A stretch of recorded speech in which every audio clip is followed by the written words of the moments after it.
Bienvenido a Más que Noticias, hoy con un programa bastante especial dedicado a nuestros territorios indígenas, esos pueblos originarios que pues son parte de nuestra cultura, parte de nuestra identidad. José Ernesto. Así es, estamos muy contentos, José Miguel y amigos televidentes, de llevarlos por esta segunda oportunidad. Todos los jueves y viernes de todas las semanas vamos a estar recorriendo los 8 diferentes pueblos indígenas. Ya lo vimos la semana pasada con Juan Carlos.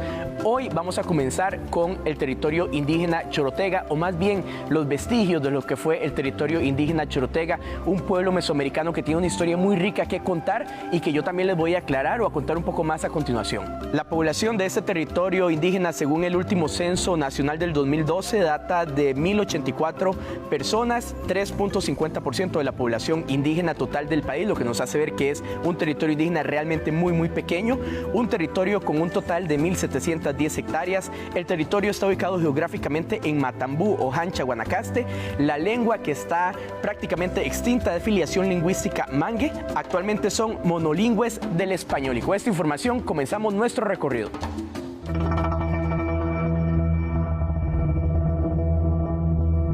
Los chorotegas llegaron a Costa Rica procedentes de una región mexicana llamada Soconusco, Chiapas, para el año 1200.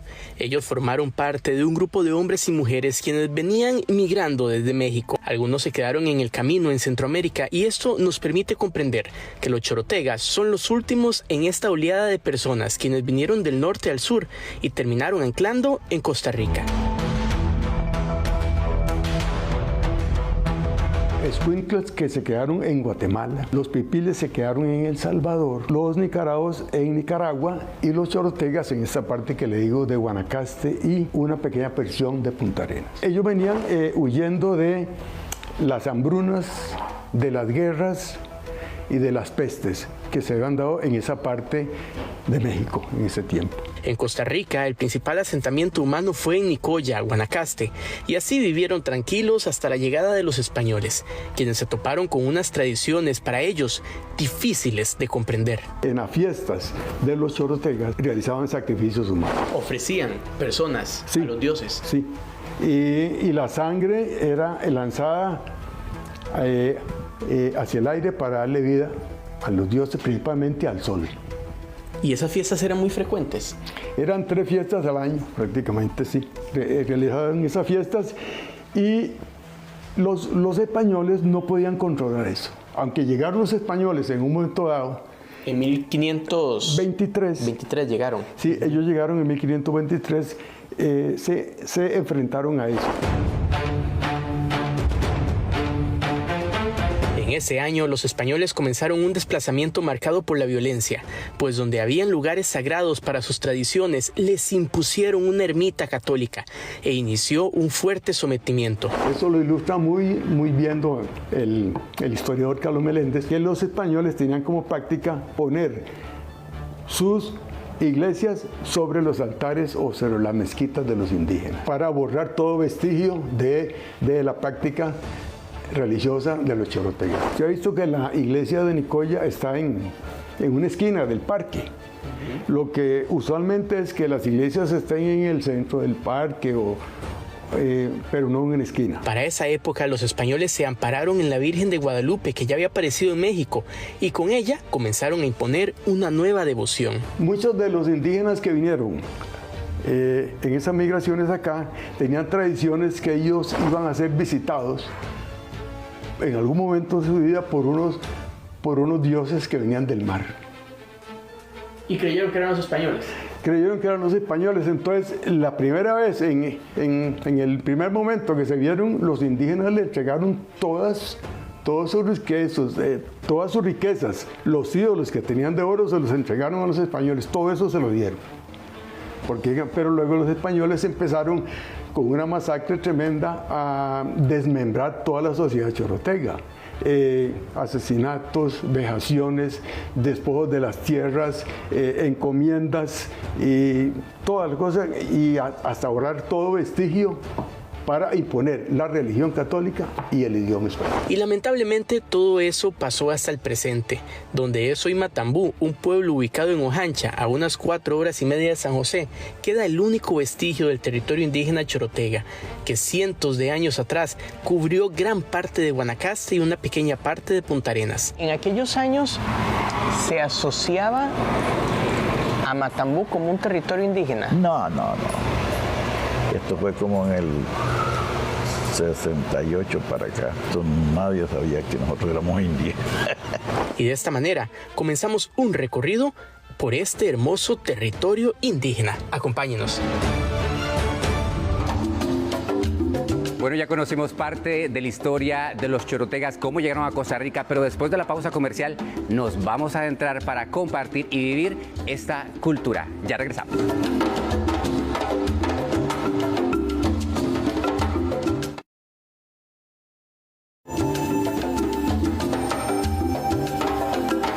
Gracias por continuar aquí en Más que Noticias. Seguimos recorriendo y viviendo parte de la cultura chorotega, José Ernesto, y déjame decirte que yo me siento parte de esa cultura, ¿cierto? Porque yo nací en Nicaragua, mis raíces son chorotegas, a mucha honra. Entonces aquí hay un chorotega con ustedes, señores. Sí, señor. Un poco que con la historia estamos un poco perdidos, y qué interesante que vos vengas a explicarnos un poco cómo se ha perdido parte de esa cultura. Claro, es que como vimos en el reportaje anterior, los chorotegas vienen huyendo desde México, se quedaron en diferentes partes de Centroamérica y la última oleada se queda justamente en Ojancha, Guanacaste, que de fijo has pasado por Matambú. Claro. Pero tal vez no has entrado. Por supuesto.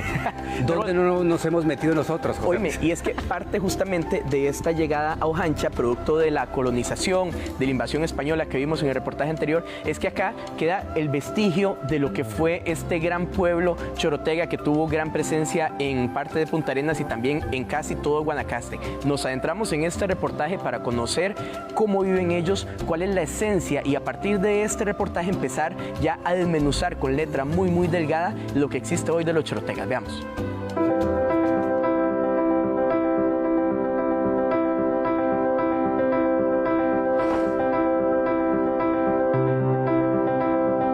Chorotega en el idioma náhuatl, que aún se conserva de buena forma en Nicaragua y se habla a la perfección en México, significa pueblo que huye. Y fue lo que justamente ellos hicieron, al principio, como lo vimos en el reportaje anterior, con su llegada desde México, y ahora a las montañas de Matambú, lejos de la molestia española. Este pueblito, que es distrito de Ojancha, está ubicado a pocos kilómetros antes del cantón guanacasteco y representa el único sitio donde están concentrados indígenas chorotegas. Los hornos, los ranchos, la cerámica, las comidas que no pueden faltar. Por ejemplo, el salón comunal tiene una edificación tallada en cada una de sus columnas muy particular.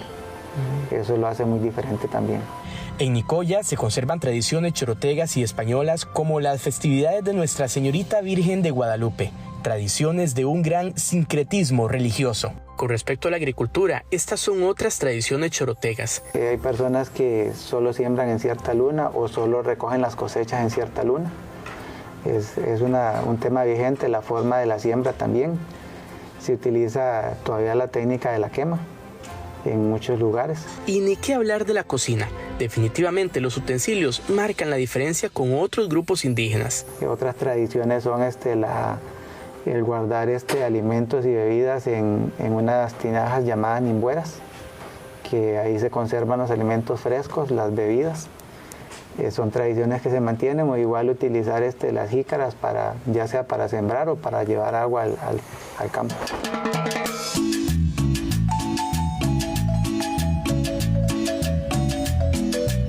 En Matambú hay una asociación de rescate cultural que lucha por no olvidar esas tradiciones. Don Alex es uno de los líderes.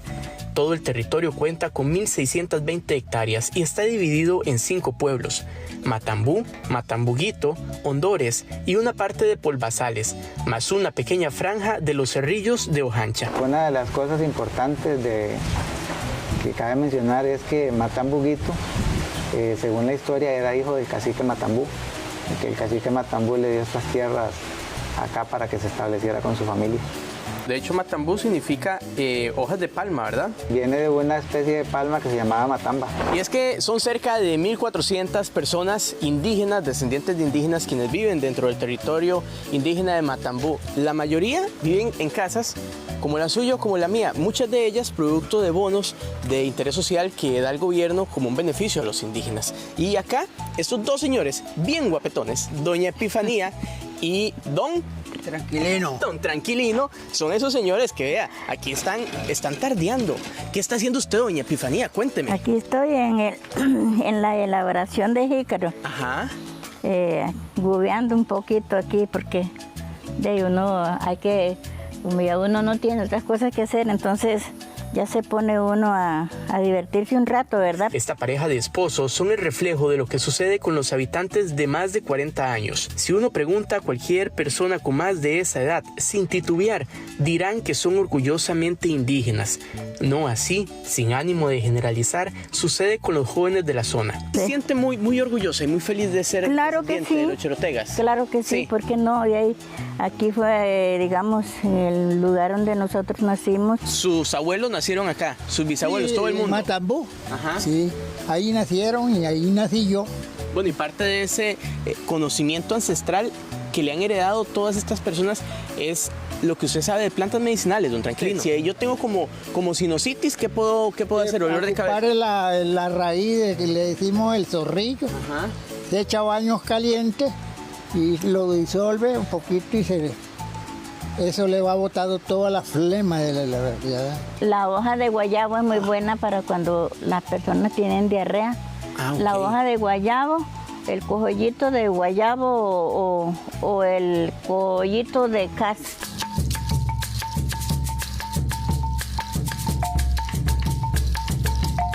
Y así estos señores tienen la cura para decenas de enfermedades. Podría seguir, pero me harían falta minutos para transmitir todo el conocimiento de personas como ellos, quienes se sienten muy orgullosos de sus raíces. Y hago énfasis en esto, porque al menos acá, conversar sobre si un vecino es indígena o no es motivo de diferencia. Sus hijos, sus nietos se sienten orgullosos descendientes chorotegas. Ustedes sí, se han claro que encargado de transmitirles eso. Sí, claro que sí. Yo me siento muy contento porque realmente yo sé lo que vale el indígena porque yo fui a un taller cuando se decretó la reserva, ¿va? Ajá. Y lo que hablaban los indígenas, yo no sabía nada de eso, de hablar indígena, se perdió el chorotega, a extremo de que nosotros no sabemos nada. Somos indios, pero regalados, mejor dicho. Don Ulises, hoy por hoy, ¿cuántos indígenas chorotegas hay acá en Matambú? Y hablaba que en su territorio andaba como en 1400. ¿Usted considera, don Ulises, que los chorotegas se siguen y los hijos suyos se siguen autollamando con orgullo indígenas? Aquí eso es lo que hay veces, yo digo que tienen que inculcarle los padres a los hijos, porque algunos hay veces como que no les gusta que les llamen indígenas. Es entonces un tema de ir cultivando en la casa. Exactamente. Y de eso vamos a hablar en nuestro siguiente reportaje.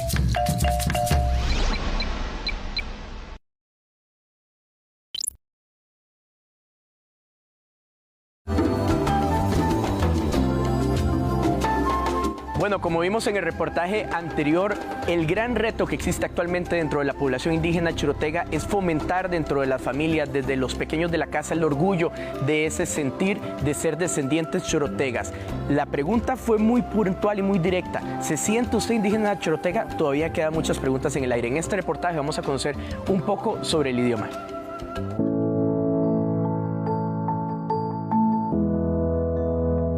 La lucha por no borrar ni olvidar en Matambú tiene en la actualidad nombres y apellidos. Personas quienes ya hemos conocido durante estos reportajes especiales y educadoras como doña Mireya, quienes tienen un compromiso inquebrantable para que los estudiantes nunca olviden de dónde vienen. ¿Cuál es la realidad que ustedes ven del territorio indígena de Chorotega en la actualidad, acá en la escuela? En la actualidad aquí en la escuela yo pienso que las mismas, o sea, nosotros mismos hemos ido perdiendo nuestra cultura.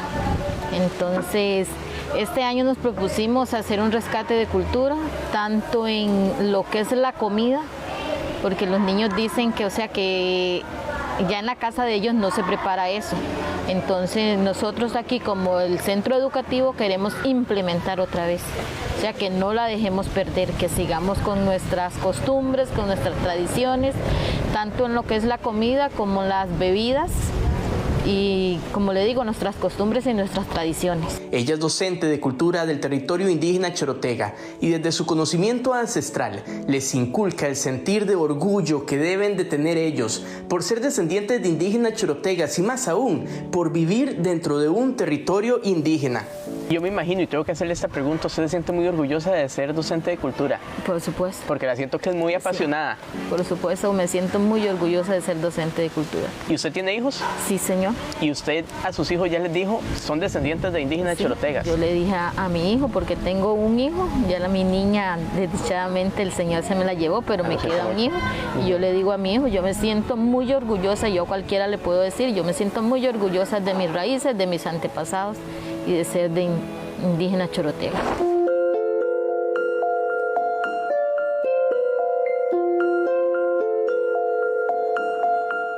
Con respecto al idioma, en Matambú está casi extinto. Se trata del náhuatl. Nadie lo habla y son contadas las palabras que se saben algunos vecinos. Pese a ello, hay un diccionario impreso español chorotega y chorotega español, desde donde se podrían rescatar uno de los aspectos más propios de los ancestros. Si yo le dijera a ustedes buenas tardes amigos o buena tarde amigo, tendría que decirle Pami Tasipiu Mansú, buena tarde amigo. ¿Cómo? Pami Tasipiu Mansú, buena tarde amigo. Eso significa en el mangue, en el chorotega, en el náhuatl, esa traducción. Algo que sí está muy vivo y presente es la artesanía.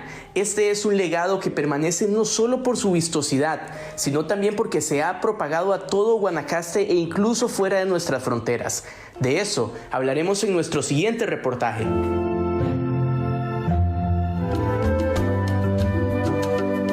Bueno, en ese pueblo están haciendo una campaña bastante importante para recuperar este idioma.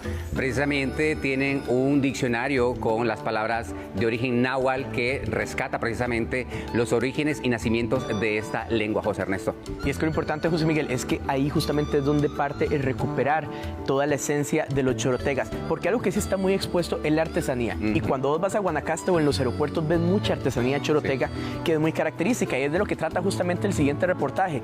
Y amigos televidentes, porque la artesanía tiene su base en la arcilla y como vimos en reportajes anteriores, las mujeres cumplen un papel indispensable dentro de este negocio y también dentro de esta práctica.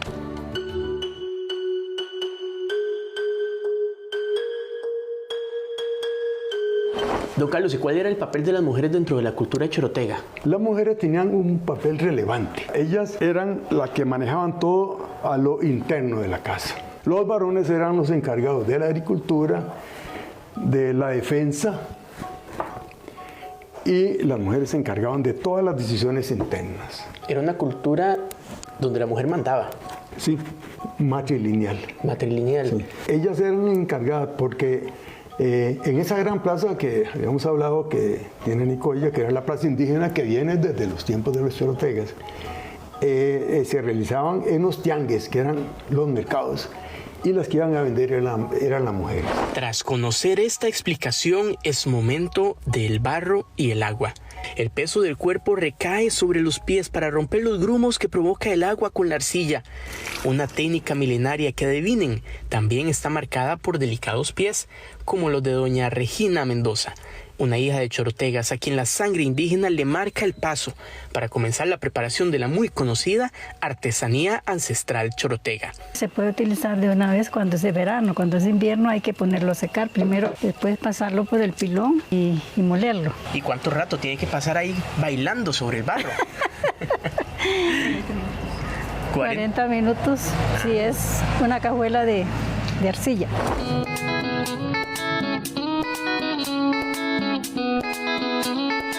Este emprendimiento, que lleva por nombre Nagumudiri, que significa madre de montaña en el idioma náhuatl, está compuesta, adivinen, por otra mujer, su hermana, doña María Eugenia Mendoza, quien empezó justamente a hacer esta tradición porque la abuela hacía utensilios como las ollas, vasos o platos con arcilla. Hay un día como para hacer ese trabajo de pisar el barro y ya después uno hace el trabajo de hacer las piezas. ¿Y usted hace cuántos años está trabajando esto? Como 5 años.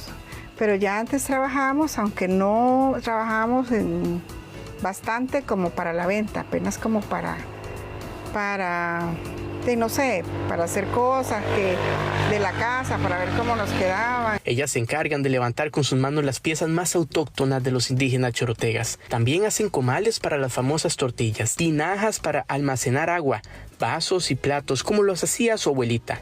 Todo lo fabrica en el corredor de su casa, donde colocó un espacio abierto al público para que personas la visiten. Esto es una nimbuera, es una olla.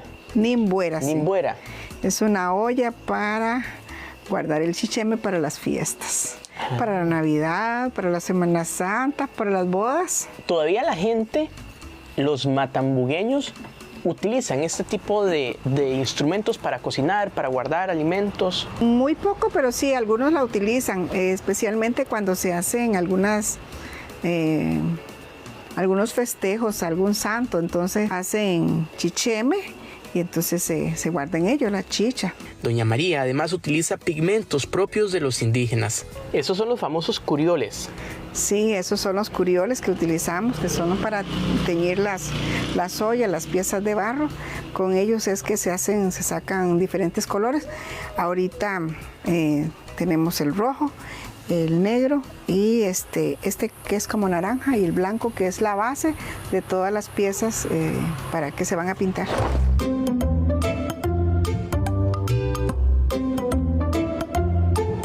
Pero no todo es de mujeres. En Matambú, a unas cuantas casas, está el proyecto Namu Necupe de don Ezequiel, quien ha logrado que su taller sea un espacio de aprendizaje, donde lo visitan decenas de estudiantes y turistas para mostrar el arte, para que ellos mismos sean capaces de tratar al menos de hacer una pieza. ¿Hace cuánto tiene este proyecto? Hace 15 años. 15 años, bastante. ¿Y qué significa Namu Necupe? Eso significa pequeño cielo. Pequeño cielo. Es su cielo, su paraíso. Sí, vea, tal vez usted siente que la riqueza está en este rancho, realmente es un rancho de los antiguos. Su piso de tierra, porque nuestros abuelos sabían que ya la tierra era un ser vivo.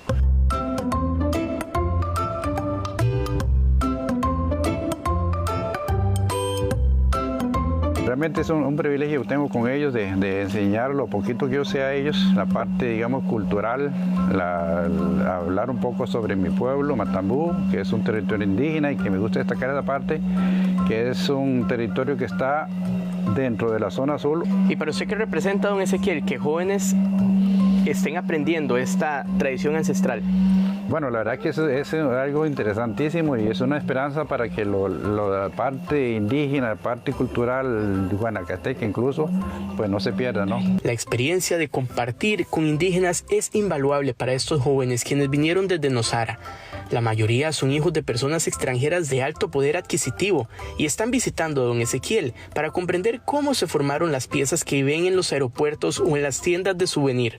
Es una conexión directa con las raíces indígenas. Es interesante para los de fuera, para los locales. El hecho de conocer esto es una forma de también darle seguimiento y de conservarlo y de conocer cuáles son las raíces de Costa Rica. Por hoy terminamos nuestros reportajes con los indígenas chorotegas. Mañana les esperamos con más sobre sus leyendas, sus ranchos, comidas, idioma y turismo. Nos vemos.